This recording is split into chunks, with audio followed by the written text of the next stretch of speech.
The following book, Your Psychic Powers and How to Develop Them, was originally written for circulation semi-privately among the members of a number of psychical and spiritualistic societies in New York and vicinity, and is for that reason decidedly positive and spiritualistic in tone. It states facts dogmatically, and does not attempt to defend the statements made by any show of argument. The reader is asked to bear in mind throughout the following: 1. That the present work does not necessarily represent my own views in all respects, but rather the teachings which are generally accepted regarding the facts.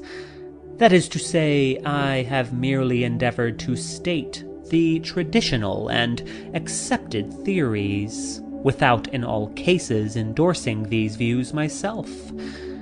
2. For this reason, those who might be apt to criticize certain views advanced in this book and brand them as rankly credulous, quacky, or spiritualistic are hereby warned that they are deprived of that weapon, for the simple reason that, as before said, the teachings put forward do not in every case represent my own views, but the traditional and accepted ones, which are more or less prevalent in psychical and spiritualistic circles.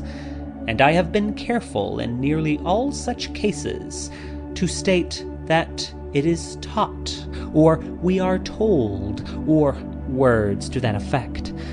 I have summarized these teachings, and the reader must use his own judgment in selecting those which appeal to his reason and common sense, while attempting to follow them, and while developing his own psychic powers.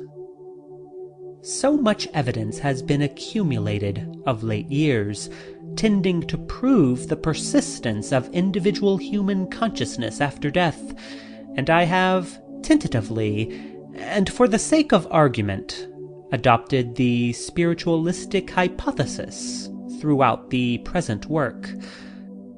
I have assumed that a spiritual world exists, and that it is possible at certain times and under certain conditions to get into touch with that world through the instrumentality of certain peculiarly endowed individuals known as psychics or mediums.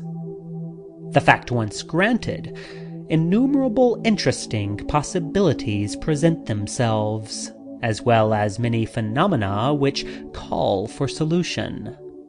I have endeavored in this present volume to offer tentative theories and explanations of such facts, and to make plain what might conceivably happen once the main theory were accepted. It is with these thoughts in mind that I have spoken of spirits throughout as actually existing and communicating. This, at least, is the appearance of the phenomena. Psychical research seems to be tending more and more towards an acceptance of the spiritualistic interpretation of the facts, and it is because of this, and with the possibility of the ultimate acceptance of this interpretation, that I have adopted throughout the present volume, tentatively as before said, and for the sake of argument, the correctness of the spiritualistic view, and have proceeded throughout upon this assumption. Whatever the ultimate interpretation of the phenomena may prove to be, this is, it seems to me, at least warranted by the newer researches and conclusions in this field. It must be distinctly understood, however, that I believe the vast bulk of the material contained in this book to be sound and helpful. The practical instructions are good, and the reader cannot go far wrong in following them. I, at least, wish his success in his efforts. May he develop his own psychic powers and gain light and understanding thereby. H.C. End of preface.